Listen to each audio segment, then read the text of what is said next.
नमस्ते साथियों, नए चैप्टर के साथ फिर हम हाजिर हैं आज। चैप्टर नंबर 2 क्लास 8 का चैप्टर पढ़ रहे हैं अपन, और उसमें है फ्रॉम ट्रेड टू टेरिटरी, यानी ट्रेड व्यापार के साथ में किस प्रकार से ब्रिटिशर्स ने टेरिटरी बना ली। मतलब व्यापार करने आए थे लेकिन उसके बाद क्या हो जाता है, टेरिटरी बना लिया है। अब देखिए किस प्रकार से ब्रिटिशर्स जब पहली बार आए थे तो वो सिर्फ व्यापार के दृष्टिकोण से आए थे। कैसे? जैसे ब्रिटिशर्स ब्रिटेन से एक एग्रीमेंट पास करा के लाते हैं और वो सिर्फ ईस्ट की तरफ अपना ट्रेड करने के लिए यहाँ पे आते हैं। और इसके साथ में ही जब ब्रिटेन की महारानी एलिजाबेथ जब उन्हें ये चार्टर दे देती है कि ईस्ट इंडिया, आप ईस्ट की तरफ जाएं और सारा अपना बिजनेस है वो कर सकते हैं। कैसे? मैं एग्जाम्पल की तरह समझाता हूँ आपको। जैसे मान लो आज इंडिया है, इंडिया क्या करे कि जो टाटा है, मान लो ये टाटा, ये कंपनी इंडिया के पीएम से परमिशन लेके जाए अफ्रीका, और अफ्रीका में जाने के बाद सिर्फ टाटा क्या करे, पहले ट्रेड करे यानी सिर्फ व्यापार करे, और उसके बाद क्या करने लग जाए टाटा, ये टेरिटरी धीरे धीरे उन लोगों को अपने अंडर में करने लग जाए, अपना एडमिनिस्ट्रेशन जो है वो अपने अंडर में करने लग जाए। तो उस प्रकार से समझें कि जिस प्रकार से टाटा वहाँ पे अपनी ट्रेड करने के लिए गया लेकिन वो टेरिटरी बना लिया, टाटा एक कंपनी है। उसी तरह ईस्ट इंडिया कंपनी ये भी एक प्रकार की क्या है, कंपनी है, जो ब्रिटेन की कंपनी है, जो सिर्फ भारत में व्यापार के दृष्टिकोण से आई थी। अब देखिए होता क्या है, द लास्ट पावरफुल मुगल। अब यहाँ पे दो चीज़ें हैं, जब भी आप मुगल एम्पायर पढ़ते हैं दो चीज़ें यहाँ पे आती है। एक आता है लास्ट पावरफुल मुगल, और एक आता है लास्ट मुगल। दो चीजें हैं यहाँ पे। अगर लास्ट पावरफुल मुगल की बात कर दी जाए तो ये आता है औरंगजेब, लेकिन वहीं लास्ट मुगल की बात करें तो ये कौन आता है, बहादुर शाह जफर, है ना, बहादुर शाह जफर और ये औरंगजेब। अब यहाँ बात हो रही है लास्ट पावरफुल मुगल की। तो the last powerful Mughal ruled was Aurangzeb, and after his death in 1707, जब 1707 में औरंगजेब की मृत्यु हो जाती है, मेनी मुगल्स गवर्नर्स, जिन्हें सूबेदार कहा जाता था, एंड बिग जमींदार, जो बड़े जमींदार लोग थे, began asserting their authority and establishing regional kingdoms. वो छोटे छोटे अपने क्षेत्रों में बंटने लग जाते हैं। कैसे? जैसे मैं बताता हूँ, ये भारत है और औरंगजेब यहाँ शासन करता है, और यहाँ शासन करने के बाद पूरे भारत में उसका एम्पायर फैला हुआ है। लेकिन जैसे ही वो डेथ हो जाती है उसकी, तो उसके बाद कोई भी पावरफुल मुगल नहीं रहता है। और पावरफुल मुगल नहीं रहने के साथ में रिजल्ट क्या निकलता है कि जैसे राजस्थान है वो अलग फ्रीडम होने की कोशिश करेगा, मराठा अलग कोशिश करेंगे, मद्रास के जो लोग हैं वो अलग कोशिश करेंगे, बंगाल के लोग, जो अवध के लोग हैं वो सारे अलग अपने टेरिटरी बनाने की कोशिश करेंगे। By the second half of 18th century के सेकंड हाफ में। अब देखिए सेंचुरी का मतलब क्या होता है, मैं आपको पहले सेंचुरी का मतलब समझा देता हूँ। जब भी आप ये पढ़ें सेंचुरी, जैसे मान लो 18th सेंचुरी, ठीक है, तो 18th सेंचुरी में कौन कौन से ईयर आएंगे, तो जब ईयर की बात की जाए तो 18th सेंचुरी में आएगा 1700 to 1799 तक। ठीक, अब यही बात करें 19th सेंचुरी की, तो 19th सेंचुरी में कौन से आएंगे, 1800 से 1800 to 1899 तक। ओके, तो इस प्रकार तो ये बात कर रहे हैं, by the second half of 18th century a new power emerged on the political horizon, the British. अब यहाँ क्या हो जाता है, 18th सेंचुरी के मिडिल में जो ब्रिटिशर्स हैं वो पावरफुल होने लग जाते हैं और उनका उदय होने लग जाता है। मतलब ब्रिटिशर जो है वो पावरफुल होने लग जाते हैं, क्योंकि देखिए सेंट्रल में कोई पावरफुल है ही नहीं अब, तो वो क्या करेंगे धीरे धीरे अब ये पावरफुल ब्रिटिशर्स और छोटे छोटे जो राज्य हैं वो सारे पावरफुल छूटने की कोशिश करेंगे, यानी फ्रीडम होने की कोशिश करेंगे।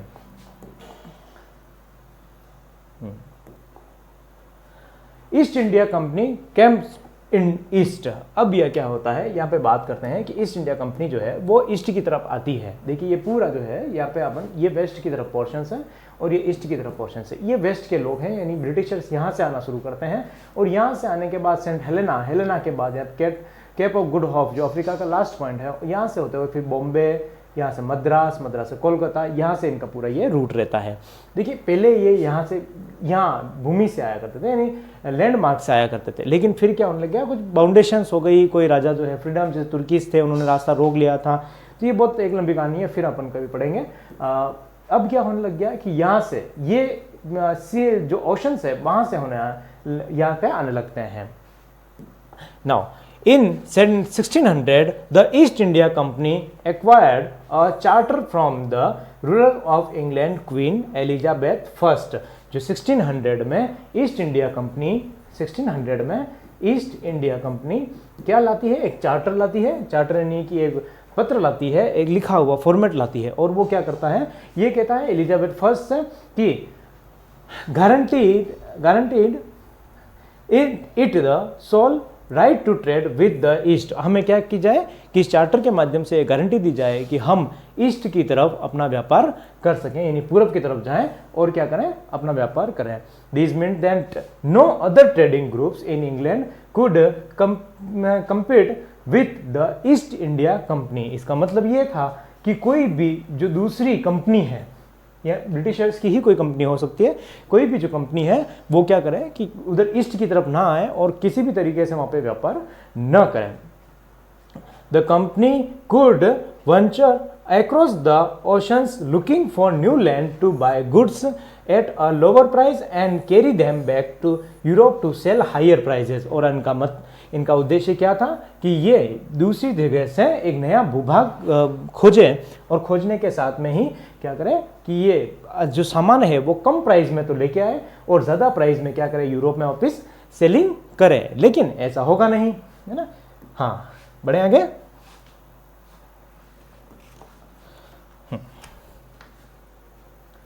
द रॉयल चार्टर उसी को कहते हैं जो क्वीन एलिजाबेथ ने दिया था। The royal charter however could not prevent other European powers from entering the eastern market. लेकिन ये जो चार्टर था ये तो कह सकता था कि ईस्ट इंडिया कंपनी जो है वो क्या करेगी कि यहाँ पे ट्रेड करेगी, लेकिन ये नहीं कह सकता था कि कोई दूसरी जो कंपनी है वो भारत में आए। मतलब आ सकती थी, लेकिन व्यापार किसको करना है, सिर्फ ईस्ट इंडिया कंपनी को। तो यहाँ पे यही दिक्कत हो जाती है। By the time of the first English ship sailed down the west coast of Africa round to Cape of Good Hope Cape of Good Hope से राउंड लगाते हुए at the cross the Indian oceans, Hind महासागर से होते हुए यहाँ पर English ये जो ब्रिटिशर्स है वहाँ पहुँच जाते हैं। लेकिन इनसे भी पहले क्या होता है, the Portuguese had already established their presence in the western coast of India. देखिए ये ईस्टर्न कोस्ट है और ये वेस्टर्न कोस्ट है, लेकिन जो ये पुर्तगीज है वो क्या कर लेते हैं, पहले ही यहाँ आ जाता है। और उससे पहले कौन आ जाता है, तो 1498 में जो वास्को डिगामा है वो पहले ही यहाँ पे भारत में आ जाता है। इसका मतलब ये पहले ही यहाँ पे प्रेजेंट इनकी हो गई है। And had their base in Goa, और ये गोवा को अपना केंद्र बनाते हैं। In fact it was Vasco da Gama Portuguese explorer who had discovered the sea route to India in 1498। और ये वास्को डिगामा जो है वो 1498 में यहाँ पे अपना जो सी रूट है, देखिए आप बार बार पढ़ते हैं कि वास्को डिगामा ने भारत की खोज की। वास्को डिगामा ने भारत की खोज नहीं की, वास्को डिगामा ने भारत के समुद्री मार्ग की खोज की थी।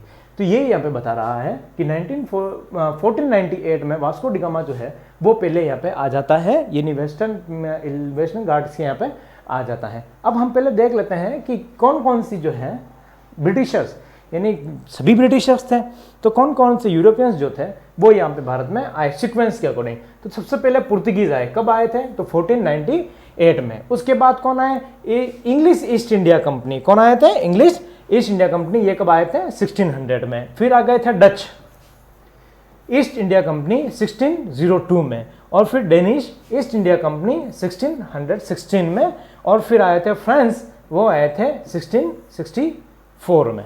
क्लियर, नोट डाउन कर लें।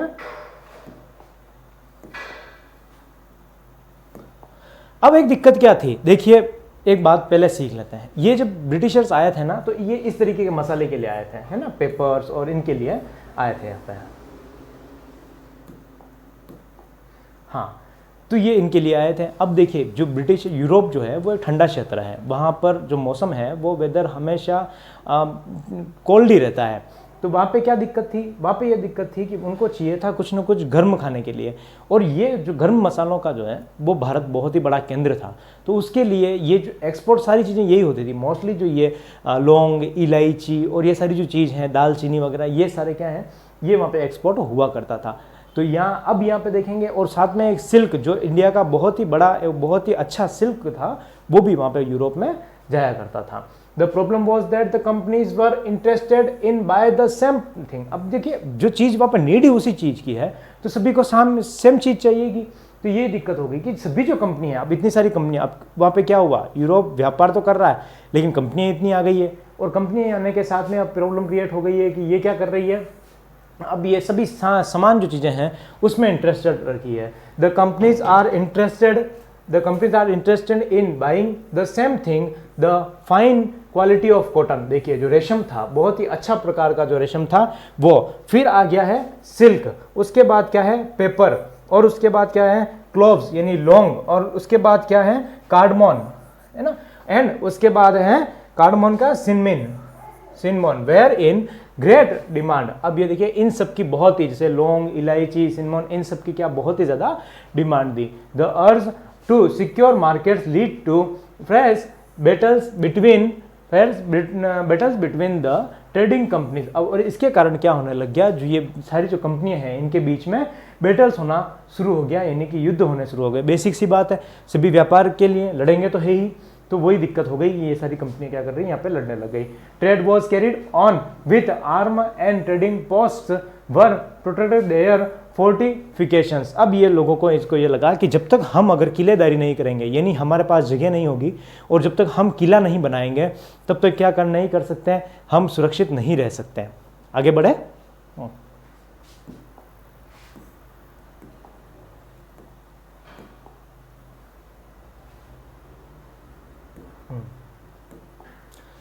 नेक्स्ट है East India Company began to trade in Bengal. अब सबसे पहले ईस्ट इंडिया कंपनी जो है वो बंगाल जाती है। देखिए, ईस्ट इंडिया कंपनी का शासन करने का तरीका कैसे है मैं बताता हूँ आपको। ईस्ट इंडिया कंपनी सबसे पहले यहाँ आती है, सूरत जाती है, और सूरत जाने के बाद फिर मद्रास आती है, मद्रास आने के बाद फिर ये बॉम्बे जाएगी, सॉरी, ठीक है ना, ये सूरत है, ये फिर बॉम्बे जाएगी, बॉम्बे जाने के बाद मद्रास आएगी, मद्रास आने के बाद फिर कोलकाता जाएगी, है ना, कोलकाता कहते हैं, अभी हाल फिलहाल में तो कोलकाता कहते हैं इसको, लेकिन पहले कोलकाता गए। अब जो टेरिटरी बनाएगा ना, फिर ये वापस रिटर्न में आएगा। देखिए, जिस प्रकार से ये इस तरीके से गए, है ना, अब ये टेरिटरी बनाएंगे तो वापस इस तरीके से आएंगे। पढ़ाऊंगा मैं आपको पूरा। अब यहाँ पे क्या दिक्कत होने लग गई, East India Company begins to trade in Bengal. अब व्यापार के दृष्टिकोण से ईस्ट इंडिया कंपनी बंगाल में गई, क्योंकि बंगाल बहुत समृद्ध था उस समय, है ना। तो first is English factory was set up on the bank of the river Hooghly 1651। जो ब्रिटिश ईस्ट इंडिया कंपनी है, उन्होंने 1651 में सबसे पहली फैक्ट्री जो है वो स्टेबल कर दी थी। This was the best from which the companies traders known the at that time as the factors operated. अब ये देखिए, फैक्टर्स, इन्हें क्या कहा जाता था, जो फैक्ट्री में काम करते थे उन सब लोगों को फैक्टर कहा जाता था। The company by 1696 build a fort around the settlement. अब धीरे धीरे क्या होने लग गया, देखिए स्टोरी समझिए। अब धीरे धीरे बंगाल में जाने लग गए, बंगाल में जाने के बाद इन्होंने कंपनी स्टेबल की, और कंपनी स्टेबल करने के साथ में ही क्या हो गए, धीरे धीरे सारे जो लोग हैं उसके आसपास, कंपनी के आसपास जो है वो इकट्ठा होने लग गए थे। और यहाँ पे क्या होने लग गया, the company continuously trade to press the more concessions and manipulate exciting privilege. और लगातार कंपनी ये कह रही थी कि हमें क्या करा जाए, कुछ कंसेशंस दी जाए, मतलब कि कुछ छूट प्रदान की जाए, और उसके साथ में ही कुछ प्रिविलेज दी जाए, यानी कि कुछ विशेषाधिकार दिए जाए कि हम इस तरीके में काम कर सकें। It also persuaded the Mughal empire Aurangzeb to issue farman granting the company to right to trade duty free. और इन्होंने कहने लग गए कि जो औरंगजेब है उसको क्या कर देना चाहिए, हमें एक फरमान जारी करना है। फरमान यानी कि एक शाही राजपत्र, है ना। तो उससे जैसे चार्टर देखा अपन ने, जो ब्रिटेन ने चार्टर लेके आए थे, वो एक तरीके का फरमान था, यहाँ पे फरमान कहा जाता था, तो वो विशेषाधिकार था। और फरमान जारी कर दिया जाए, और फरमान जारी करने के साथ में क्या किया जाए कि हमें ड्यूटी फ्री कर दिया जाए। और Aurangzeb's farman from instance had guaranteed only the companies had right to trade duty free. और औरंगजेब एक फरमान जारी कर देता है, और उसमें ये कहता है कि ये जो कंपनी है उसको ड्यूटी फ्री रखा जाएगा। But officials that the companies who were carrying the private trade on the side were expected to pay duty, और उनको क्या कहा, जो दूसरे जो लोग हैं जो प्राइवेट तरीके से ड्यूटी का ये कर रहे हैं, कंपनी बिजनेस कर रहे हैं, उन सबको पे करना है। This they refused to pay causing an enormous loss of revenue of Bengal. लेकिन जो ये लोग हैं जो प्राइवेट तरीके से, जब सिर्फ कंपनी को कहा गया था, ईस्ट इंडिया कंपनी जो है उनको कहा गया कि आपको ड्यूटी फ्री ले गए, लेकिन जो बाकी सभी लोग थे वो भी क्या टैक्स पे नहीं कर रहे थे। उसका क्या कारण हुआ कि बंगाल का जो रेवेन्यू सिस्टम है वो बहुत ही ज़्यादा डाउन होने लग गया। तो इसमें बेसिक सी बात है कि जो नवाब होगा, है ना, मुर्शिद कुली खान, तो ये तो बैटल करेगा, हाउ कुड द नवाब बंगाल मुर्शिद कुली खान नॉट प्रोटेस्टेड। तो क्या ऐसे कैसे, अगर इस तरीके का काम होगा तो मुर्शिद कुली खान क्यों नहीं करेगा, यानी अपने आप को प्रोटेस्ट क्यों नहीं करेगा, ये क्वेश्चन यहाँ पे सामने आता है।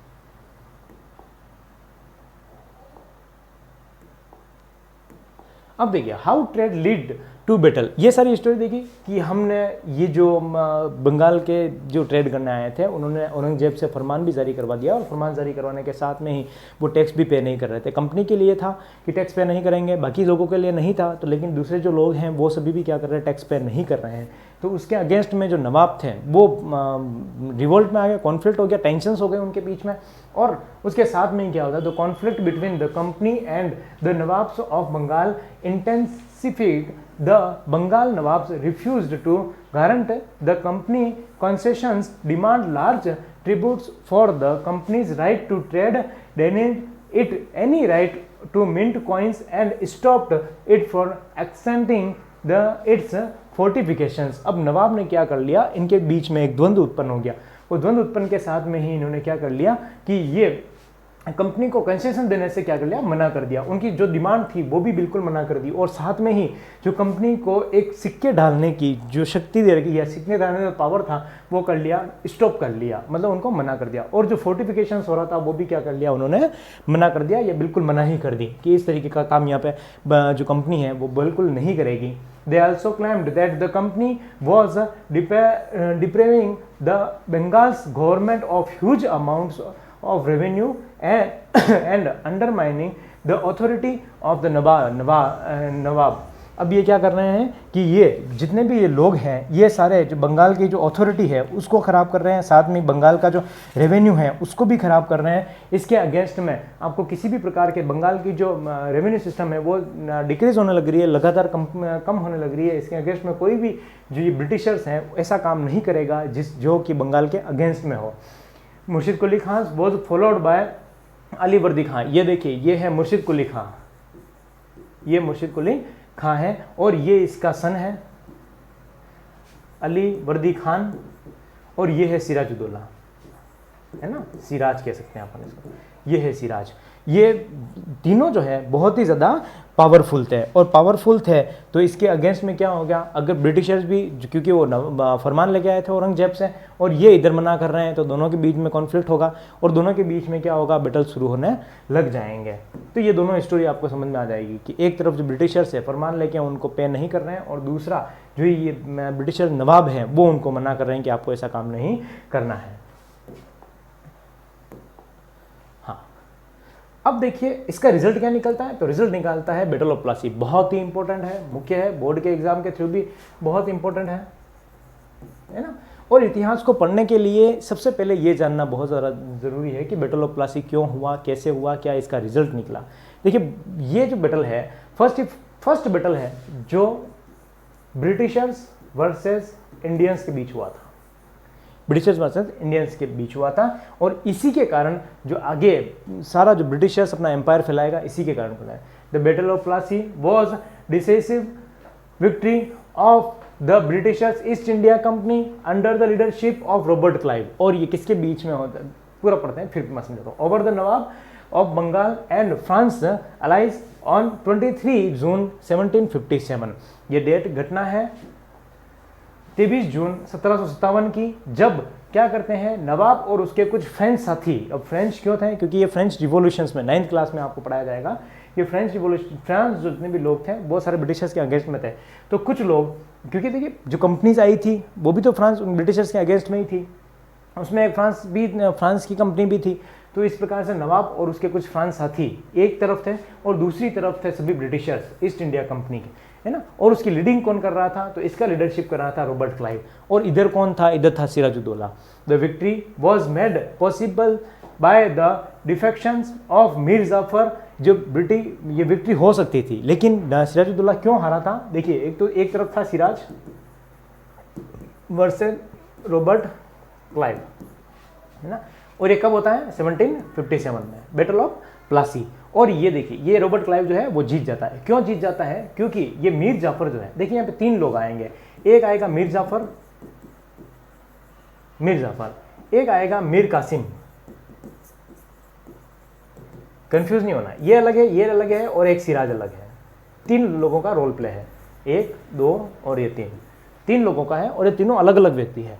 और ये क्या हो जाता है, मीर जाफर को ब्रिटिशर्स कहते हैं कि हम क्या करेंगे, तुम लोगों को, जो मीर जाफर है उसको जो है राजा बना देंगे, बंगाल का सूबेदार बना देंगे, और इसके अगेंस्ट में तुम्हें करना है, हमें हेल्प करनी है। और मीर जाफर को क्यों कहा, क्योंकि वो उसका कमांडर था, यानी कि सेना नायक था, सेना को सभी वही कर रहा है। लेकिन उसने बैटल में क्या किया, प्लासी के बैटल में क्या किया कि उसने सिराजुद्दौला का जो साथ ही नहीं दिया, और साथ में ही सिराजुद्दौला की कोई हेल्प ही नहीं गई, उसकी सेना जो थी वही की वही खड़ी रही।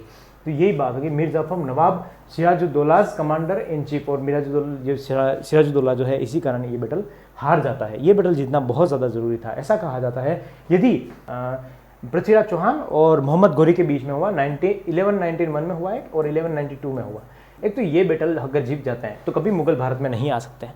लेकिन इतिहास फिर दोहराता है अपने आप को, और 1957 में एक घटना फिर आ जाती है। अगर ये वाला जीत जाते हैं हम, तो क्या हो जाता है, ब्रिटिशर्स कभी भी भारत में अपना रूलिंग नहीं कर पाते हैं।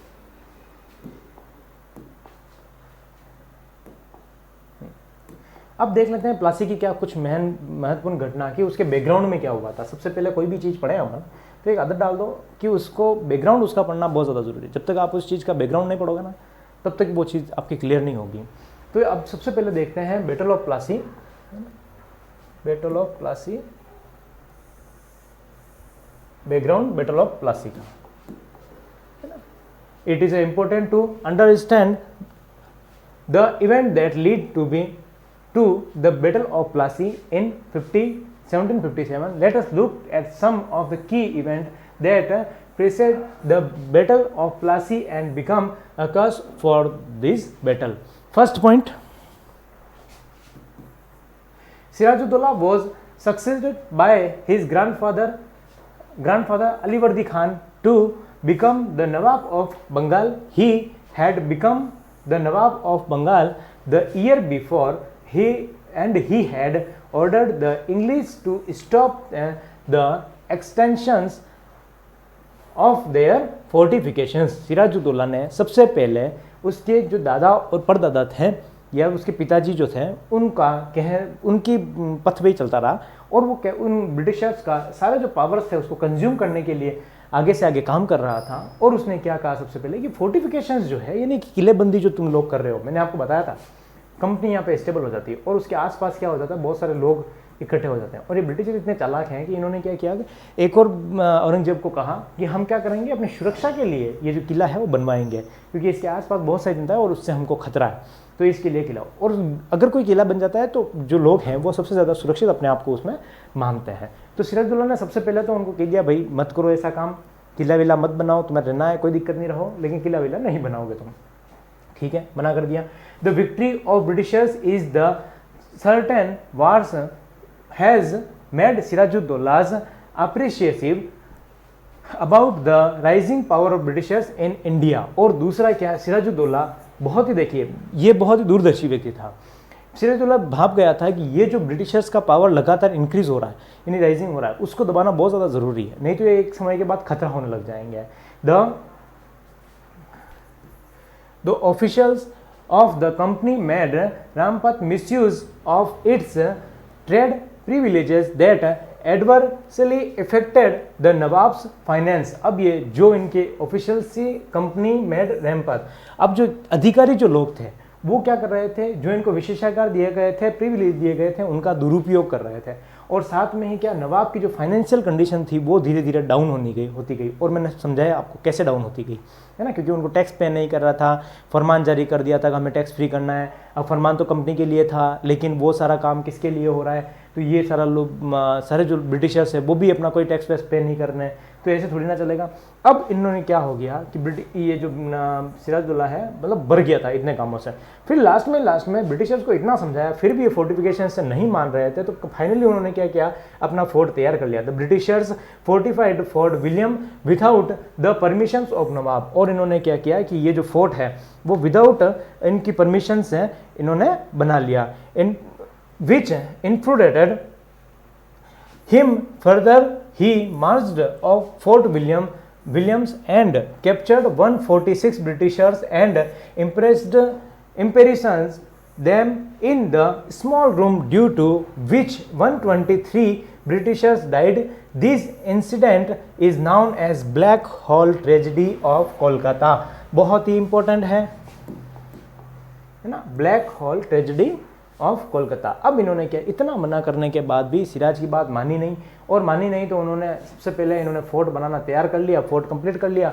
और फोर्ट कौन सा बनाया, फोर्ट विलियम्स। और उसने सिराजुद्दौला ने अपना लेके गई अपनी सेना साथ में, और एक छोटे से कमरे में 146 ब्रिटिशर्स को कैद कर दिया। छोटा सा कमरा था और उसमें क्या कर दिया, 146 लोगों को ब्रिटिशर्स को फिट कर दिया, अंदर बंद कर दिया। क्योंकि ऑक्सीजन की वगैरह कमी हो गई, तो उसमें से 146 में से 123 ब्रिटिशर्स जो है वहीं मर गए, और वहाँ मर गए। तो ये क्या कहलाता है, black hole tragedy of Kolkata, यानी ब्लैक होल ये एक ट्रेजेडी कहलाती है कोलकाता की। अपॉन दिस, जैसे ही ये रॉबर्ट क्लाइव ने सुना, was sent the Bengal to strength the positions of Britishers in Bengal. अब ये जो रॉबर्ट क्लाइव है वो अपनी स्थिति को बेटर बनाना चाहता था यहाँ पे। ही prepared some of the chief members of the Nawabs of Bengal and promised kingship to Mir Jafar in return for his betrayals of to Nawab। और मीर जाफर को उन्होंने क्या कह दिया कि हम आपको क्या करेंगे, राजा बनाएंगे बंगाल का, लेकिन अगर आप हमारी सहायता करते हैं तो। ठीक, 5 कारणों से हमने देखा कि किस प्रकार से सबसे पहले सिराजुद्दौला ने फोर्टिफिकेशंस के लिए मना कर दिया, किलेबंदी के लिए बात मना कर दिया, लेकिन फिर भी वो लोग नहीं माने। उसके साथ में ही जो सभी लोग थे वो क्या कर रहे थे कि ये सभी लोग सिराजुद्दौला राइजिंग और दूसरा सिराजुद्दौला ने ये सोचा कि हम क्या करेंगे, जब तक अगर ब्रिटिशर्स की जो बढ़ती हुई शक्ति को कम नहीं करेंगे तो ये बहुत ही ज़्यादा नुकसानदायक है। तीसरा, इनको जो विशेषाधिकार दिया गया, जो फरमान दिया गया था, और फरमान में क्या दिया गया था 3 बार रिपीट कर चुका हूँ मैं, तो वो सारे प्रिविलेज का ये मिसयूज़ कर रहे थे, पे नहीं गए। इस मिसयूज़ से क्या हुआ कि जो उनकी रेवेन्यू सिस्टम था वो लगातार गिरता जा रहा, तो बंगाल की स्थिति बहुत ज़्यादा खराब होने लग रही थी। और उसके बाद उन्होंने इतना मना करने के बाद भी उन्होंने फोर्ट बंद नहीं किया। फोर्ट बंद नहीं किया तो सिराजुद्दौला जो है वो चला जाता है फोर्ट विलियम में, फोर्ट विलियम नाम से बनाते हैं, और 146 ब्रिटिशर्स को एक छोटे से कमरे में पैक कर देते हैं, जिसमें से क्या होता है 123 जो ब्रिटिशर्स है वो वहीं ख़त्म हो जाते हैं, मर जाते हैं। और उसके बाद में देखें ब्रिटिशर्स, अब ये यहाँ पे रॉबर्ट क्लाइव को ये बात पता चल जाती है, और रॉबर्ट क्लाइव जाता है मीर जाफ़र के पास, और मीर जाफ़र को कहता है कि तुम अगर मेरा साथ दोगे तो हमारी क्या होगी कि हम आपको बंगाल का जो है सूबेदार बना देंगे। Clear?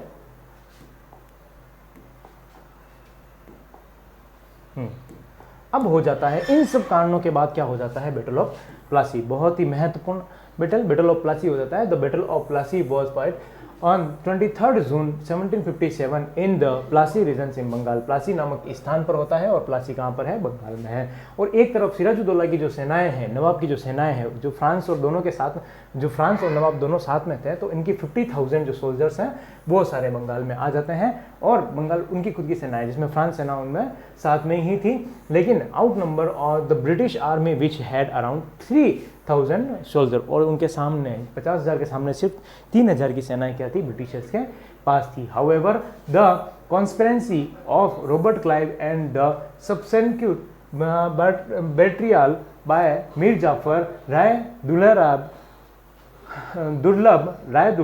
and other become the reasons for the death of Nawab of Bengal Siraj-ud-Daulah in the battle of Plassey. ये जो लोग हैं, मीर जाफर है, राय दुर्लभ है, ये इन लोगों का साथ नहीं देते हैं। किसका साथ नहीं देते हैं, तो नवाब का, सिराजुद्दौला का साथ नहीं देते हैं, और उसके अगेंस्ट में सिराजुद्दौला जो है वो बैटल हार जाता है। और हारने के बाद क्या हो जाता है कि ये इसको सिराजुद्दौला को वहीं मार दिया जाता है, और उसको वहीं ख़त्म कर दिया जाता है। क्लियर? तो ये हमने पढ़ी थी बैटल ऑफ प्लासी की कुछ घटनाएं, और बैटल ऑफ प्लासी कैसे बैटल ऑफ प्लासी होता है, और बैटल ऑफ प्लासी की पूरी करना है सीक्वेंस वाइज। बढ़िया आगे। The battle of Plassey become famous, the battle of Plassey become famous because it was the first major victory the company won in India. ये बहुत ही महत्वपूर्ण युद्ध था क्योंकि जो मीर जाफर, ये जो कंपनी थी, कौन सी कंपनी, ईस्ट इंडिया कंपनी जो थी, वो पहला कोई अपना बैटल भारत में जीत गया। After the death of Plassey, जब प्लासी के बैटल के बाद Sirajuddaulah was assistant and Mir Jafar made the nawab, और असिस्टेंटेड है ना, assassinated and Mir Jafar made, तो उसको असिस्टेंट मार दिया गया, उसका हत्या कर दी गई, एंड मीर जाफर को क्या कर दिया गया, वहाँ का नवाब घोषित कर दिया गया। And second, when Mir Jafar protested the companies deposit him and installed Mir Qasim in his the place. अब यहाँ पे क्या हो जाता है, मीर कासिम, देखिए भारतीय हैं, कुछ ना कुछ तो उनकी बात, ऐसा थोड़ी ना है कि पूरी की पूरी बात मानेंगे, तो वहाँ पे क्या कर लेते हैं कि ये मीर कासिम को मीर जाफर को अडोप्ट तो कर लेते हैं, ये नहीं कि उसको बना तो देते हैं, लेकिन वो क्या खुद का प्रोटेस्ट करने लग रहा है। देखिए अगर पैसे नहीं मिलेंगे तो राजा कैसे शासन करेगा, तो वो क्या करता है, अपने आप को प्रोटेस्ट करने की कोशिश करता है, तो उसको वहाँ से हटा दिया जाता है, और हटाने के बाद वहाँ पे मीर कासिम व्यक्ति को यहाँ पे बिठा दिया जाता है, लेकिन मीर कासिम भी वैसा ही निकला, और मीर कासिम भी उनकी बात नहीं मान पाया। अब ये क्या पिपट रूल अपना चाहते हैं, ये नहीं कठपुतली, मतलब सारे कठपुतली कैसे काम करती है, जैसे अपनी उंगलियां नचाते रहते हैं वैसे कठपुतली भी काम करती रहती है। तो उसी प्रकार से मीर कासिम, ये ब्रिटिशर्स चाहते थे कि मीर जाफर और मीर कासिम हमारी तरह काम करें, लेकिन नहीं करेंगे वो काम। Claimed he turned was defected the battle fought at the Buxar. अब ये कि बैटल ऑफ बक्सर हो जाता है, देखिए बैटल ऑफ प्लासी होता है ना, ये होता है 1757 में, और यहीं पे बैटल ऑफ बक्सर होता है, और बैटल ऑफ बक्सर कब होता है, 1764 में, 1764 में बैटल ऑफ बक्सर हो जाता है। और ये किसके किसके बीच में होता है, ये रॉबर्ट क्लाइव और सिराजुद्दौला के साथ में, और ये रॉबर्ट क्लाइव और मीर कासिम के बीच में, और ये कासिम के बीच में हो जाता है। ड्राइव आउट टू बंगाल, उसको बंगाल से निकाल दिया जाता है, एंड मीर जाफर वॉज री इंस्टॉल्ड, और वापस क्या कर दिया जाता है, जो मीर जाफर है उसको वापस अडोप्ट कर दिया जाता है। अब यहाँ पे वापस क्या होता है, मीर जाफर को वापस कुछ रियायतें दी जाती है कि मीर जाफर को कैसे करेंगे। द नवाब हैड टू पे Rs 5 लाख एवरी मंथ। अब नवाब को क्या किया जाएगा, 5 लाख रुपए प्रत्येक महीने उनको दिया जाएगा। Company wanted more money to finance its wars and meet to demand to trade and other expenses, it wanted to territories and more revenue. और कंपनी लगातार ये चाहती थी कि ये पैसे भी जो है वो भी नहीं दिए जाने चाहिए, और लगातार अपना जो भू क्षेत्र है वो बढ़ाते रहना चाहिए, और साथ में ही उनको ज़्यादा से ज़्यादा रेवेन्यू इकट्ठा करना था। By the time Mir Jafar died, अब जैसे मीर जाफर की भी अगले साल मृत्यु हो जाती है, 1765 में उसकी डेथ हो जाती है।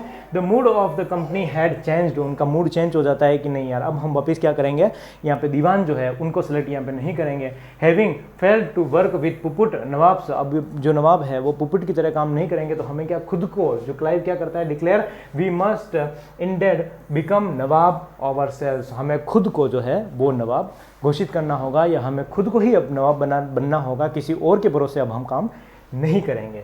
तो ये बहुत ही महत्वपूर्ण है यहाँ पर। तो हमने दो बैटल पढ़ लिए, एक तो बैटल पढ़ लिया बैटल ऑफ बक्सर 1764 में होता है, और एक बैटल ऑफ प्लासी जो 1757 में होता है। अब देखिए कंपनी ऑफिसर्स बिकम नोबल्स, अब ये क्या कहने लग जाते हैं, जो नोबल्स थे उन्हीं को नोबल्स कहा जाने लगा। फाइनली इन कहाँ पर देखिए ये नवाब बन जाएंगे, उनके बाद नवाब बनने के जब ब्रिटेन जाएंगे ना, तब इन लोगों को ब्रिटेन में नवाब्स ही कहा जाएगा।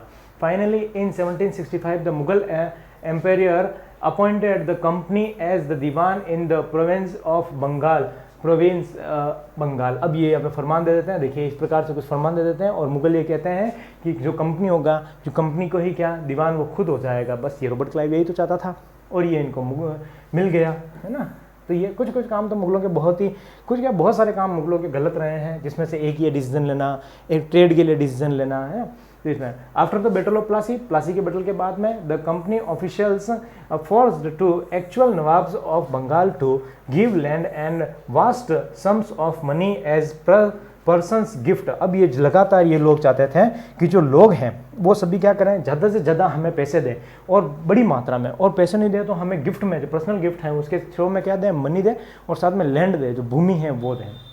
When Robert Clive left India, जब रॉबर्ट क्लाइव खुद इंडिया से चला गया, his Indian fortune was worth 4,01,102 pound in 1764। जब वो आया था तब सिर्फ 18 साल का था, और गया था तब 27 ईयर का कुछ था, है ना।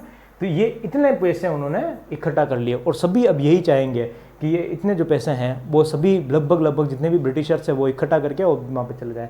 बहुत इंटरेस्टिंग कहानी है रॉबर्ट क्लाइव की कि वो ही वॉज अपॉइंटेड, उसको जो अपॉइंट किया गया था as the governor of Bengal, जब गवर्नर ऑफ बंगाल के अपॉइंट किया गया था, एंड वॉज आज the remove corruptions in the company administration.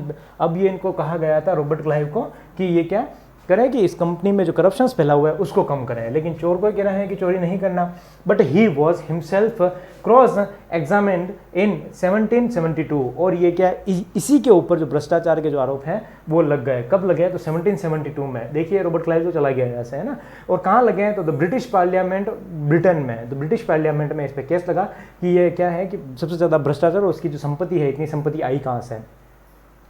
Parliament which was suspicious of his vast wealth, इतना जो इन्हें पैसा जो इकट्ठा किया है, कैसे इकट्ठा किया है।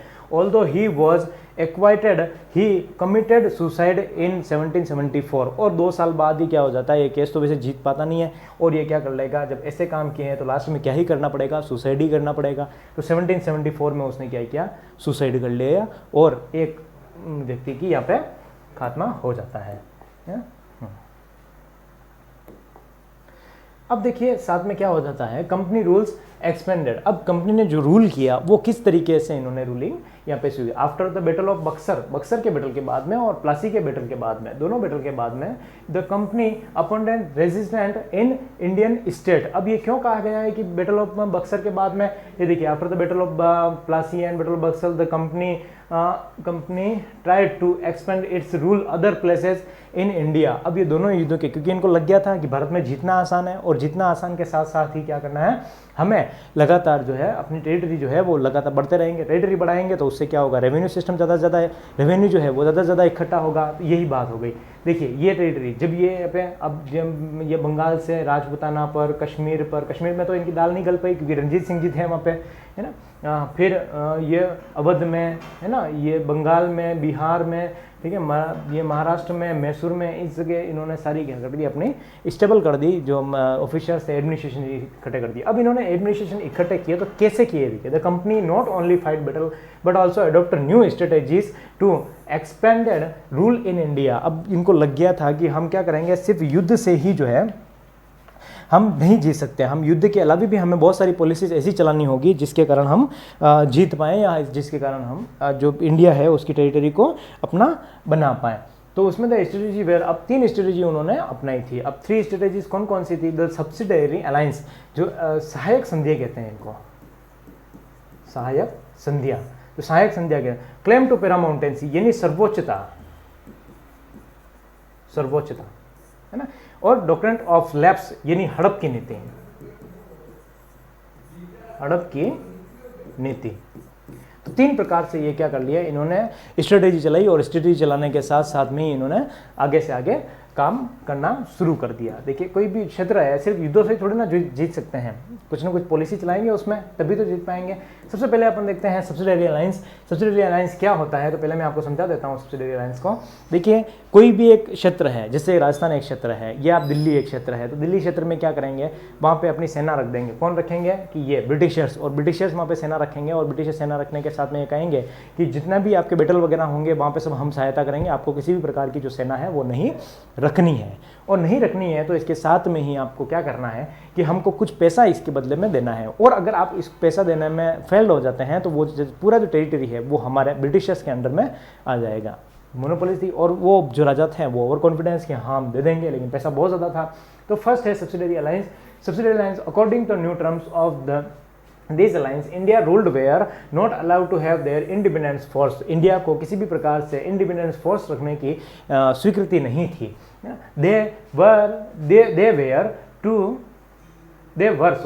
They were to be protected by the companies and had to pay for the subsidiary foreigns।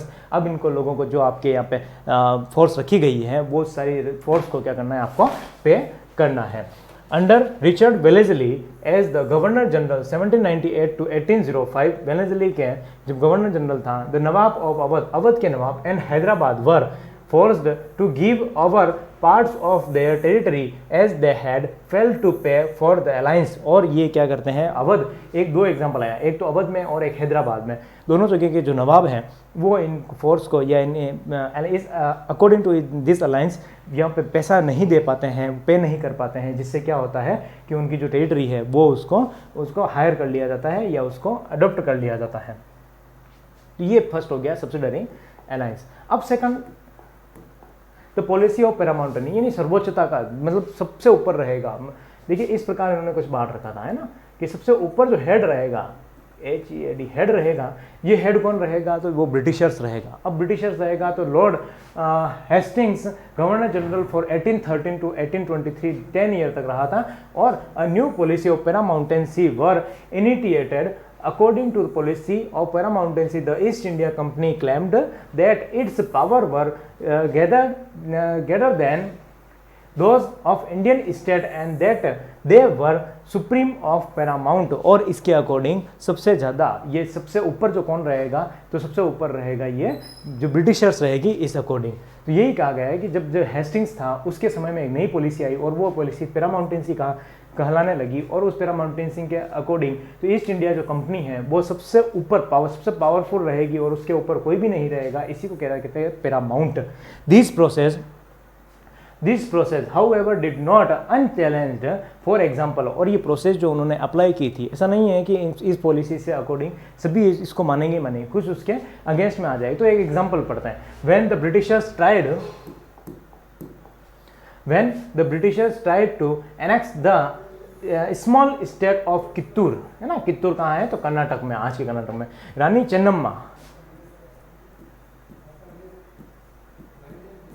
है ना, Rani Chennamma took to army and lead to anti-British resistance movement. She was arrested in 1824। अब ये क्या, रानी चेन्नम्मा इसके खिलाफ में एक बैटल कर लेती है और बैटल करने के साथ में ही रानी चेन्नम्मा को 1824 में अरेस्ट कर लिया जाता है। और उसके साथ में ही अरेस्ट करने के बाद 1829 में उसकी क्या हो जाती है, मृत्यु हो जाती है। लेकिन रायन्ना एक पुअर चौकीदार और संगोली इन कित्तूर में ही एक संगोली नाम की जगह है, वहाँ से क्राइड ऑन द रेजिस्टेंस, उसको लगातार उसमें युद्ध को जो है जारी रखा। और साथ में with popular support he destroyed many British camps, बहुत सारे जो कैंप्स थे एंड रिकॉर्ड्स, ये ब्रिटिशर्स के रिकॉर्ड जो थे और साथ में ही ब्रिटिशर्स कैंप थे उसको सबको क्या कर दिया, उन्होंने डिस्ट्रॉय कर दिया, खत्म कर दिया। He was catch and hanged by British in 1830, और उसको पकड़ लिया गया 1813 में और फांसी पे लटका दिया गया। उसी के साथ में देखिए दो एग्जांपल यहाँ पे और दे रखे हैं। The company fight a prolonged war of Afghanistan, एक बहुत ही प्रोलॉन्ग्ड जो है बैटल्स हुए थे, वार हुए थे, कहाँ पर, अफगानिस्तान में। और कब हुए थे, 1838 से 1842 तक। And established indirectly company rule there, और अफगानिस्तान में इनडायरेक्टली इन्होंने क्या कर लिया, जो इनडायरेक्टली तरीके से रूलिंग करना शुरू कर दिया था। वहीं Punjab was annexed in 1849 after 2 prolonged wars. देखिए जब तक रणजीत सिंह जी कहाँ, तो पंजाब के थे, और पंजाब में जब तक रणजीत सिंह जी थे तब तक इन्होंने क्या हुआ कि यहाँ पे पंजाब तक वहाँ पे नहीं वो जीत पाए। लेकिन जैसे ही रणजीत सिंह जी की डेथ होती है और 1849 में दो बड़े बड़े वॉर्स करने के बाद में यहाँ पे जो ये लोग हैं, ये ब्रिटिशर्स हैं, ये यहाँ पे जीत जाती है। तो ये हमने देखा पैरामाउंटेंसी, दो चीज़ देख ली। एक देख ली थी हमने कि सब्सिडरी अलायंस, सहायक संधियां, और पैरामाउंटेंसी यानी सर्वोच्चता पे कौन रहेगा, तो ब्रिटिशर्स रहेंगे। ठीक है, बढ़ते हैं आगे, नेक्स्ट शुरू करना है।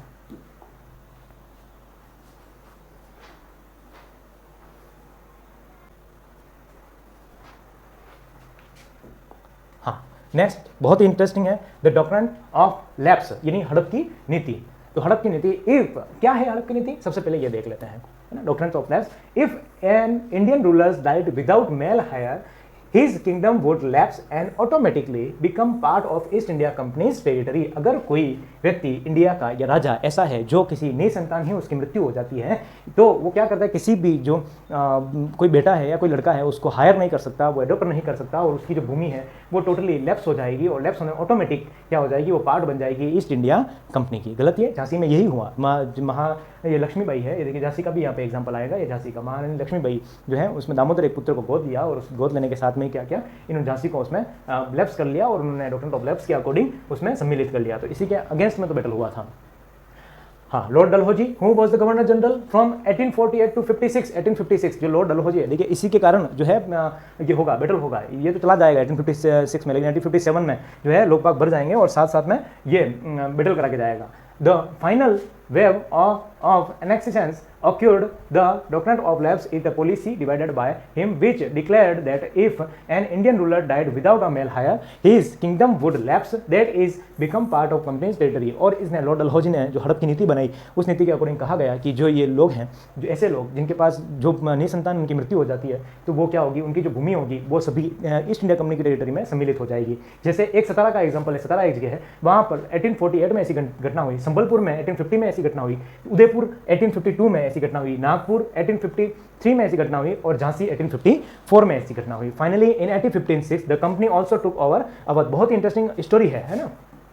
हाँ, अवध में क्या हो गया कि वाजिद अली शाह जो एक राजा था उसकी स्टोरी है, और अवध को भी उन्होंने, अब ये इस तरीके से कर नहीं सकते हैं, वाजिद अली अवध बहुत मेन बंगाल के जैसा लगा हुआ एक क्षेत्र था और बहुत ही मेन वहाँ पर जो टेरिटरी था, तो उसको भी अपने अंडर में लेना बहुत जरूरी था। तो इन्होंने क्या किया, वहाँ पे एडमिनिस्ट्रेशन सही नहीं चल रहा है, गवर्नर सही नहीं चल रही है, तो उसके अकॉर्डिंग उन्होंने उसको अपने अंदर मिला लिया। This time to British had to added argument, they said that they were obligated by duty the takeover Awadh in order to free the people for the misgovernment of the Nawab, influenced by the humiliating way in which the Nawab was deposited. The people of Awadh joined the great revolt that broke out in 1856। तो इन्होंने क्या किया कि वहाँ पर शासन अच्छी तरीके से ढंग से नहीं चल रहा था, अच्छी प्रकार से नहीं चल रहा था, तो अवध में जो ये लोग बाग हैं उनको कहा गया कि ये शासन सही तरीके से नहीं चल रहा है, तो हम इसको अवध को अपने अंडर में मिलाएंगे और वाजिद अली शाह जो है उसको क्या कर देंगे, बाहर निकाल देंगे। तो अब देखिए, राजा का अगर कोई ऐसा राजा है और वाजिद अली शाह जो है बेहतर राजा था, तो उन्होंने क्या किया कि वाजिद अली शाह, लोग बाग चाहते थे उसको, और चाहने के साथ में जब वाजिद अली शाह तो बेचारा भोला वाला था, निकल गया, और निकलने के साथ में जो वहाँ की जनता थी उन्होंने रिवोल्ट करना शुरू कर दिया, और उसकी जो जनता है वही बहुत मुख्य जो भूमिका है, जो रोल प्ले है वो इसमें करेगी 1857 के रिवोल्ट में। तो तीन प्रकार से अपने देख लिए, एक देख लिया था सब्सिडरी अलायंस, सेकंड देख लिया था हमने पैरामाउंटेंसी, और थर्ड देख लिया था हमने द डॉक्ट्रिन ऑफ लैप्स। बढ़ते हैं आगे। अब देखिए, कुछ इस प्रकार से ये है, जो क्षेत्र है वो बटा हुआ है ब्रिटिशर्स का। ये 1797 की घटना है ना। एरिया अंडर ब्रिटिश रूल, ये ब्रिटिश रूल के अंडर में था। 1840 में कुछ इस प्रकार से था, ये धीरे धीरे कम होगा कुछ कुछ क्षेत्रों से, है ना। पहले तो पूरा अंडर में कर लिया, under British rule, area under British rule, area not. हाँ, देखिए दो चीज़ें हैं, जो ये आपको कलर दिख रहा है ऑरेंज, है ना, ये ब्रिटिशर्स के अंडर में नहीं है, और जो आपको ये येलो कलर दिख रहा है ये ब्रिटिशर्स के अंडर में है ना। तो मैं यहाँ पे कर देता हूँ ब्रिटिशर्स और ब्रिटिशर्स नॉट, है ना।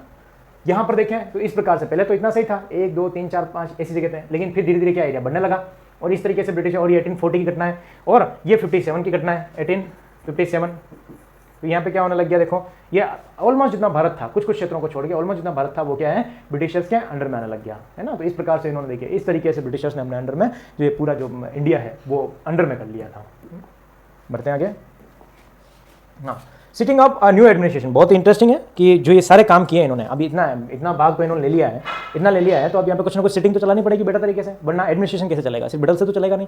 तो इन्होंने क्या किया, नया सिटिंग व्यवस्था कर दी कि सिटिंग जो है वो जो वहाँ पर है ब्रिटेन में है उस तरीके से चलेगा। अब उस तरीके से कैसे चलेगा, तो देते sitting of a new administration as the company started expanding its power, the territory under its control were initially divided into 3 administration unit called presidencies which were ruled by governor. अब इन्होंने क्या कर दिया, 3 प्रेसिडेंसी बना दी। अब presidency कैसे, जैसे कि देखिए आज क्या होता है, सेंट्रल गवर्नमेंट है, और बाकी अपन जैसे कि यहाँ पे भारत में देखें सेंट्रल गवर्नमेंट है, और उसके बाद में देखिए स्टेट, अलग अलग स्टेट है ना, ये स्टेट मान लो, ये स्टेट मान लो, ये स्टेट। अब इन्होंने क्या प्रेसिडेंसीज बांट ली, तो सबसे ऊपर कौन रहेगा, गवर्नर जनरल रहेगा। ये कौन है, तो supreme head of the administration कौन है, ये सबसे सुप्रीम है, सुप्रीम हेड ऑफ एडमिनिस्ट्रेशन, मतलब प्रशासन का सबसे सुप्रीम है। और उसके बाद में हम बात करें तो बंगाल प्रेसिडेंसी एक, अब इस प्रकार से समझ लेते हैं हम, है ना।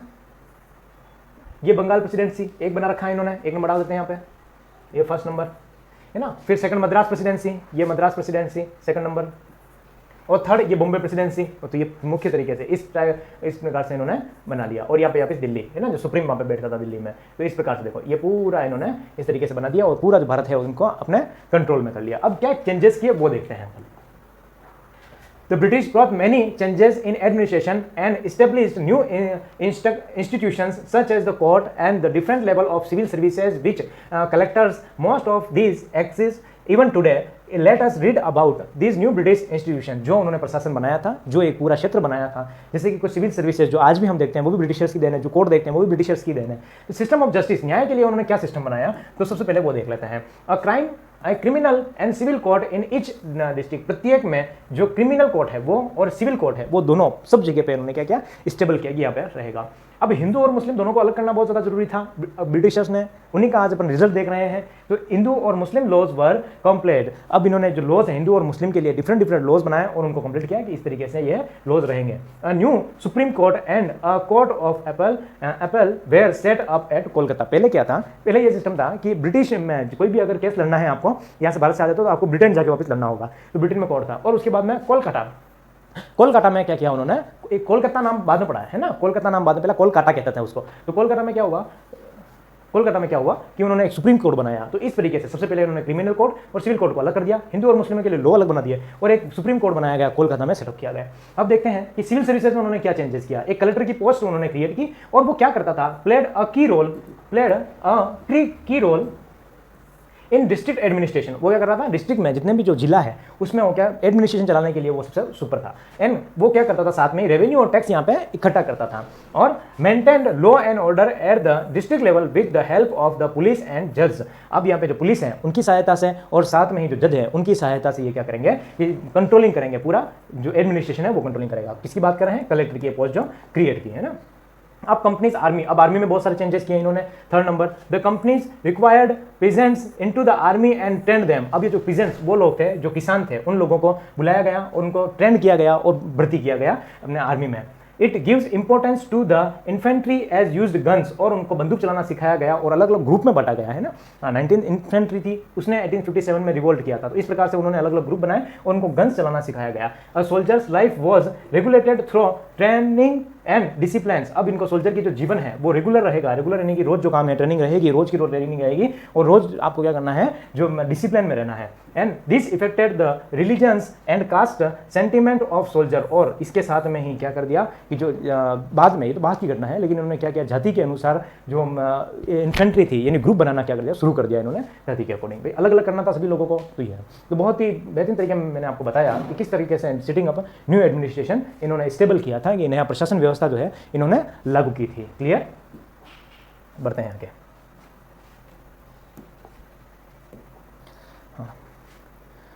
Tipu Sultan the tiger of Mysore. आपके एनसीईआरटी में क्वेश्चन भी है, टाइगर ऑफ मैसूर किसे कहा जाता है, तो टीपू सुल्तान को कहा जाता है. ये है हैदर अली, टीपू सुल्तान के फादर, और ये है टीपू सुल्तान, है ना. छोटी सी घटना है, पढ़ लेते हैं टीपू सुल्तान की क्या दिक्कत थी और क्या है. अब मैसूर कहाँ ये स्टैंड करते हैं, सबसे पहले देख लेते हैं. तो भारत के इस इलाके में, मतलब ये पूरा जो बेल्ट था ये इन्हीं का था, टीपू सुल्तान का. Mysore under the leadership of powerful rulers like Hyder Ali. Hyder Ali ये व्यक्ति है, हाँ, हु रूल्ड फ्रॉम 1761 टू 1782. 1761 से 1782 तक इनकी रूलिंग रही. और एंड हिज फेमस सन टीपू सुल्तान. और टीपू सुल्तान कौन है, तो टीपू सुल्तान ये व्यक्ति है ना, शेर बाघ से फाइट करते हुए इसको बनाया. और ये रूल कब करता है, जब इसके पिताजी की डेथ हो जाती है 1782 से, और 1790 श्रीरंगपट्टनम की जो ये बैटल होता है उसमें मारा जाता है. And grown his strength is control the profitable trade of the Malabar coast. Malabar coast है यहाँ पे, है ना.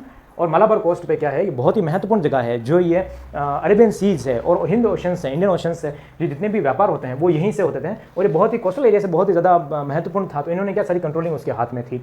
Where the company purchased pepper and cardamom Tipu Sultan in. अब ये क्या, जो कंपनी है वो पेपर्स यानी कि जो लौंग और इलायची है, लौंग है, इलायची है और काली मिर्च है, पेपर नहीं काली मिर्च और कार्डमम जो इलायची वगैरह है, इनसे क्या करते हैं, लौंग और इलायची इन सबसे यहाँ पे खरीदा करते थे. टीपू सुल्तान इन 1785 stopped the export of sandalwood यानी चंदन की जो लकड़ी है उसको स्टॉप कर दिया.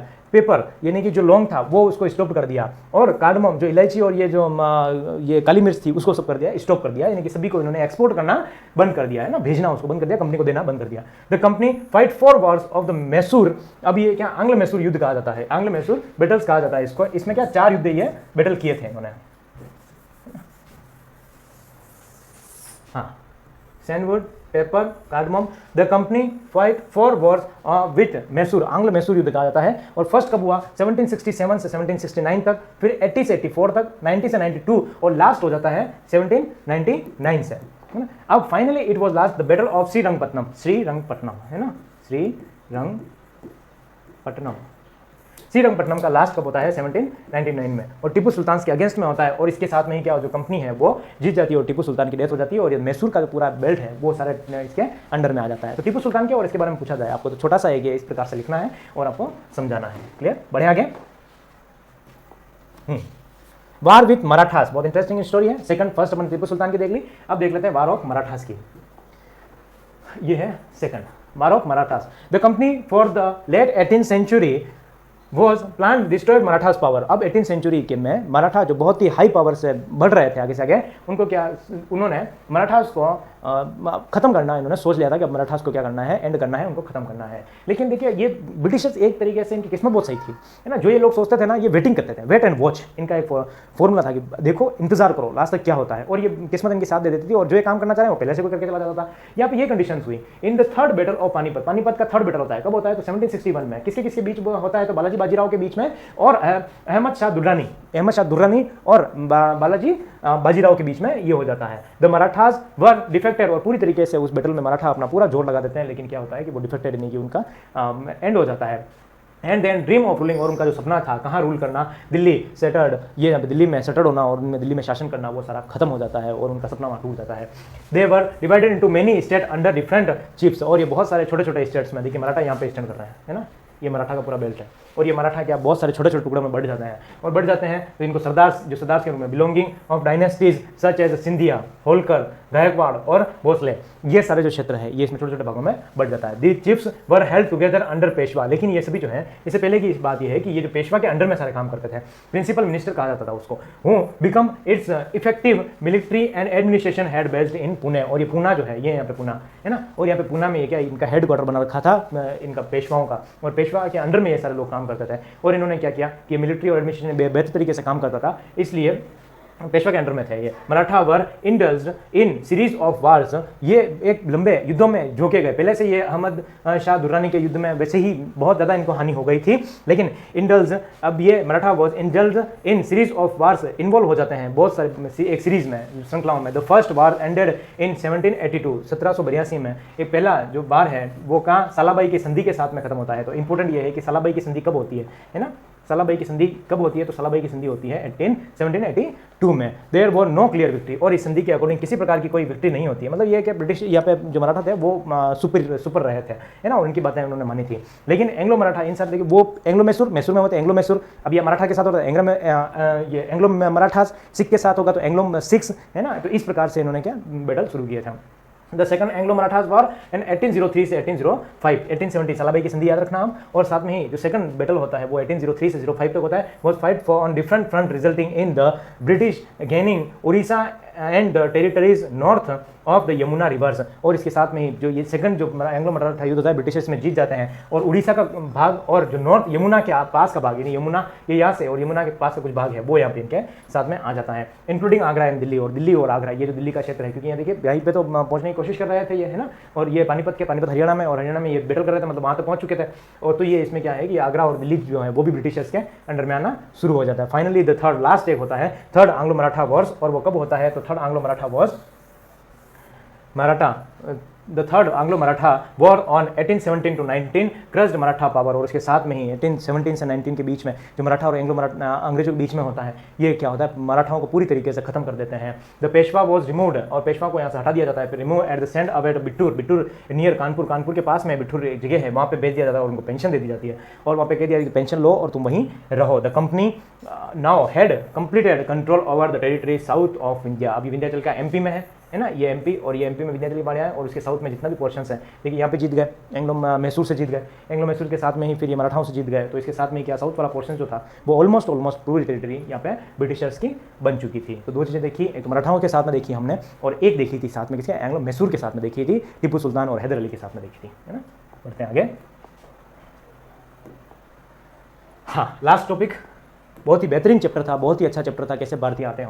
लास्ट है कंक्लूजन, क्या निष्कर्ष निकलता है? The East India Company was transformed from the territory trading company to territory India. और इस प्रकार से हमने देखा कि किस प्रकार से जो ब्रिटिशर्स हैं, देखा या नहीं देखा, लास्ट में देखा था हमने, स्टार्टिंग में देखा था ट्रेडिंग करने के लिए आते हैं, व्यापार सभी संध्या वंध्या औरंगजेब से सब कुछ ले लिया फरमान वगैरह कि हम ट्रेडिंग कराएं, और फिर देखिए लगातार battle Plassey, Plassey Buxar, Anglo Mysore, Anglo Maratha, Anglo Sikh और बहुत सारे होते हैं धीरे, है ना। तो इस प्रकार से ट्रांसफर ट्रेडिंग से कहाँ ट्रांसफर हो गई है, टेरिटरी पे शिफ्ट हो गया, टेरिटोरियल कॉलोनीज पावर, और उनको भारत को जो है वो कॉलोनीज बना दी। In the early 19th century, जो 19th सेंचुरी के प्रारंभिक दौर पर new steam technology arrived by 1857, the company came to exercise direct rule over about 63% of the territory. अब जो इन्होंने, ये दोनों पढ़ लेते थे, and 78% of the population of the Indian subcontinent. 68% से अधिक भाग पर जो ब्रिटिशर्स हैं वो डायरेक्ट रूल कर रहे थे, मतलब रूलिंग भी उनकी, सेना भी उनकी, एडमिनिस्ट्रेशन भी उनका। और इफेक्टेड कितने परसेंट थे? तो 78% जो पीपल थे वो इससे इफेक्टेड थे, मतलब 68% तो टेरिटरी उनके अंडर में था, और 78% जो लोग हैं वो सारे क्या है उनके अंडर में काम कर रहे हैं, या उनके अंडर वो ब्रिटिशर्स ने उनको कंट्रोल में ले लिया था। तो ये एक बेहतर, बहुत ही अच्छा एक चैप्टर था हमारा, और इसी के साथ में चैप्टर कंप्लीट होता है। और कंप्लीट होने के बाद में क्विक रिवीजन कर लेते हैं साथ में कि क्या हमने इस चैप्टर में देखा। सबसे पहले हमने फ्रॉम ट्रेड एंड टेरिटरी देखा था। ट्रेड एंड टेरिटरी में हमने देखा था कि औरंगजेब की डेथ हो जाती है 1707 में, और 1707 में सभी सूबेदार जो है वो अलग हो जाते हैं, और अलग होने के साथ में ही ये फ्री होने की कोशिश करते हैं। ब्रिटिशर्स भारत में आते हैं, ब्रिटिशर्स भारत में अलग अलग जगह से आते हैं, लेकिन ये एलिजाबेथ से, क्वीन एलिजाबेथ फर्स्ट से उनसे एक चार्टर बनवा के लाते हैं कि हम ईस्ट की तरफ व्यापार के लिए जाएंगे और वहाँ पे व्यापार करेंगे, और व्यापार जो मसाले हैं उनका व्यापार किया जाएगा। लेकिन ये देखते हैं कि सबसे पहले ही वहाँ से पहले ही क्या है, कुछ लोग वहाँ पे पहुँच चुके हैं, जिसमें से एक पुर्तगीज जो पहले से प्रेजेंट उनकी दे चुके हैं यहाँ पर। और उसके बाद में ईस्ट इंडिया कंपनी आती है, डच आते हैं, फिर डेनिश आते हैं, और फिर फ्रांस आते हैं। इस प्रकार से एक इंग्लिश जो ईस्ट इंडिया कंपनी है ये लगातार आगे बढ़ती रहती है। और ये जो क्या चीज़ लेने आते हैं, तो कोटल देखा हमने, सिल्क देखा, पेपर देखा, क्लॉथ्स देखा, तो ऐसी बहुत सारी चीज़ें जो है, गर्म मसाले वगैरह जो ये सब लेने यहाँ पे आते हैं। और उसके साथ में ही हमने देखा था कि ये हुगली यानी कि कोलकाता में सबसे पहले 1651 में, है ना, 1606 में सूरत में वो एक कंपनी स्टेबल करता है, लेकिन चलती नहीं है। जहांगीर से परमिशन ले लेते हैं 1606 में, लेकिन 1656 में यहाँ पे आ जाते हैं, और 1656 में यहाँ पे हुगली में अपनी कंपनी जो है वो स्टेबल कर देते हैं। और स्टेबल करने के बाद में ही वो लोग बाग जो ये लगातार वो फरमान जारी करने के लिए कहते हैं, और कंसेशन देने के लिए कहते हैं कि हमें कुछ रियायत दी जाए। और कंसेशन के साथ में ही यहाँ पे हमने देखा था कि ये लोग जो है, नवाब जो है, कहाँ के, बंगाल के जो नवाब है, वो लोग उनसे नाराज हो जाते हैं, और नाराज होने के साथ में ही उनको कुछ बाउंडेशन लगा देते हैं। उस बाउंडेशन का परिणाम ये होता है कि 1757 में बैटल ऑफ प्लासी हो जाता है। और बैटल ऑफ प्लासी जैसे होता है तो बहुत ही महत्वपूर्ण युद्ध है, और उसके किसके अगेंस्ट में होता है? रॉबर्ट क्लाइव आ जाता है एक तरफ कंपनी का, ईस्ट इंडिया कंपनी का, और एक तरफ आ जाता है नवाब सिराजुद्दौला। और फिर अपने बैकग्राउंड देखा था कि कितने सारे फैक्टर्स इसके साथ में काम कर रहे थे, और यहाँ पे जैसे फोर्टिफिकेशन था वो मना किया, लेकिन सिराजुद्दौला की बात नहीं मानी। और इन सब के परिणाम के साथ में ही बंगाल में जो प्राइसिंग है वो बहुत ही, जो रेवेन्यू सिस्टम है वो बहुत ही डिक्रीज होने लगा, यानी डायरेक्टली नवाब को नुकसान होने लगा। एक फरमान दे दिया था औरंगजेब ने उनको, लेकिन वो फरमान का मिसयूज किया जा रहा था। फरमान सिर्फ कंपनी को दिया जा रहा था, लेकिन जो सभी लोग हैं उसका, ब्रिटिशर से सभी लोग यूज कर रहे थे, कोई भी उसका पैसा नहीं दे रहा था। तो उसके बाद बैटल होता है, और सिराजुद्दौला की यहाँ पे डेथ हो जाती है। और डेथ क्यों होती है, क्यों वो हारता है? तो हमने देखा था मीर जाफर जो है ना, मीर जाफर जो है वो उसके साथ धोखा कर देता है, और धोखा करने के साथ में उसको पहले ब्रिटिशर्स कहते हैं कि हम आपको क्या करेंगे, यहाँ पे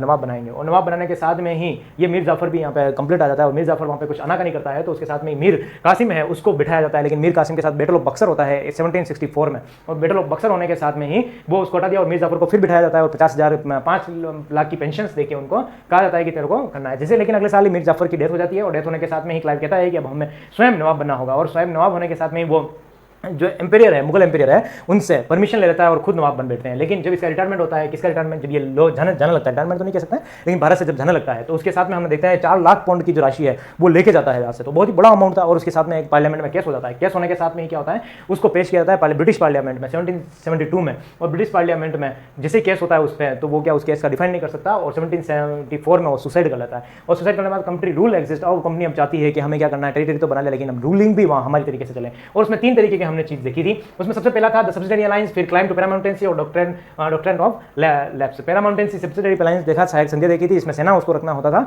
और सेना रखने के साथ में ही उसमें कुछ पे करना पड़ता। अगर पे नहीं किया है आप लोगों ने तो क्या हो जाता था, उसमें सारी जो भूमि है वो ब्रिटिशर्स ले लेते थे। उसके बाद पैरामाउंटेंसी यानी सर्वोच्च कौन होगा, ब्रिटिशर्स होगी। कोई भी अगर सलाह लेनी है, कोई भी कार्य करना है, तो ब्रिटिशर्स की विदाउट परमिशन के वहाँ पे काम नहीं कर सकते। उसमें हमने एक एग्जांपल देखा था कित्तूर है ना, चन्नम्मा के, फिर अब अफगानिस्तान का एग्जांपल देखा था, और रणजीत सिंह जी का पंजाब का एग्जांपल देखा था। फिर डॉक्ट्रिन ऑफ लैप्स देखा था, और डॉक्ट्रिन ऑफ लैप्स में क्या होता है कि वहाँ पे जो राजा है, बहुत सारे राजा, ये डॉक्ट्रिन ऑफ लैप्स में उनको हड़प की नीति कहा जाता है, और ये लॉर्ड डलहौजी द्वारा प्रतिपादित है। और इनके साथ में ही लॉर्ड डलहौजी क्या कर लेते हैं कि सतारा, संबलपुर, उदयपुर, नागपुर एंड झांसी जैसे इलाके जो है वो अपने अंडर में ले लेते हैं। ये हमने देखा था। उसके बाद टेरिटरी देखी थी कि किस प्रकार से से टेरिटरी इतनी सारी वो यहाँ से चेंजिंग हो जाता है, इतना सारा ब्रिटिश के अंडर में नहीं था, फिर ब्रिटिश में होता गया और होता गया इस प्रकार से। फिर सिटिंग न्यू एडमिनिस्ट्रेशन वो सिटिंग करते हैं, और न्यू एडमिनिस्ट्रेशन हम जस्टिस में देखा था, सिविल सर्विसेज में देखा था, और कंपनी आर्मी में उन्होंने हमने देखा था कि किस प्रकार से सिटिंग चेंज होती है। और फिर देखा था कि ये प्रेसिडेंसी बना देता है जिसमें गवर्नर जनरल सबसे हेड रहता है, और पहला गवर्नर जनरल वारन हेस्टिंग्स तो फर्स्ट गवर्नर जनरल 1773 से 85 तक बनता है, और फिर बंगाल प्रेसिडेंसी, मद्रास और बॉम्बे प्रेसिडेंसी बनाता है। उसके बाद टीपू सुल्तान टाइगर ऑफ मैसूर देखा था, और हैदर अली उनके दोनों के साथ देखा था, पिताजी के साथ बैटल करते हैं। लेकिन उसके बाद टीपू सुल्तान आ जाता है और 1799 श्रीरंगपट्टनम में उसको कंपनी द्वारा हार मिलती है, और हार मिलने के साथ में ही कंपनी का पूरा आंग्ल मैसूर युद्ध करने के साथ में ही वो अपने अंडर में ले लेते हैं। और हमने फिर देखा था कि वार विद द मराठास के साथ में वार करते हैं, 3 बार करते हैं। पानीपत में पहले ही मराठा की जो है रीढ़ की हड्डी टूट चुकी थी, और उसके साथ में ही जो लगातार बैटल करते हैं। लेकिन सलाबाई की एक संधि होती है 1782 में, लेकिन वो कोई क्लियर नहीं होता है, लेकिन वहाँ पे मराठा अपर रहते हैं, ये कह सकते हैं हम। और उसके बाद में लगातार बैटल होता रहता है, और बैटल होने के बाद में ही थर्ड एंग्लो मराठा जो वॉर होता है उसमें मराठा हार जाते हैं, और हारने के बाद में ही जो पेशवा है उसको बिठूर भेज दिया जाता है कुछ पेंशन के साथ में। और जो साउथ का पोर्शन है विंध्याचल के, मध्य प्रदेश जो है वहाँ पे विंध्याचल है, और विंध्याचल के साउथ वाला पोर्शन पूरा ब्रिटिशर्स के अंडर में आ जाता है। फिर हमने देखा था कि 68% जो टेरिटरी है वो सारी ब्रिटिशर्स के पास आ जाती है, और 78 जो है वो पॉपुलेशन सारी ब्रिटिशर्स के कंट्रोल में आ जाती है। बहुत ही शानदार चैप्टर था, 5 मिनट में हमने रिवीजन कर लिया। अब हम लास्ट देख रहे हैं, चलिए अब तो खत्म हो गया, लास्ट को क्या देखें। तो अच्छा लगा हो चैप्टर? हाँ, इसके नोट्स आपको टेलीग्राम पे मिल जाएंगे, जैसा मैं हर बार कहता हूँ, टेलीग्राम पे मिल जाएंगे। और इसी के साथ हमने सेकंड चैप्टर भी कंप्लीट कर लिया। इंस्टाग्राम पे आप मुझे फॉलो कर सकते हैं, कुछ नई अपडेट आती है तो उसको बता दिया जाएगा। और यूट्यूब पे भी आप लाइक करें, और लोगों के पास अधिक से अधिक लोगों तक शेयर करें, है ना। आप शेयर जरूर करें, लोगों तक पहुँचे, सही इन्फॉर्मेशन पहुँचे, और वो हेल्प मिल सके उन्हें, है ना। और पढ़ते रहिए, अच्छे रहिए, और बहुत ही आसान है ना, सीखते रहिए। मेरा ये है कि आपको सीखना ज़्यादा ज़रूरी है। पढ़ना आसान है, लिखना भी आसान है, परीक्षा पास करना भी आसान है, लेकिन सीखना बहुत ज़रूरी है। तो आप ज़्यादा से ज़्यादा सीखने की कोशिश करें। बहुत बहुत धन्यवाद, मिलेंगे नेक्स्ट वीडियो में।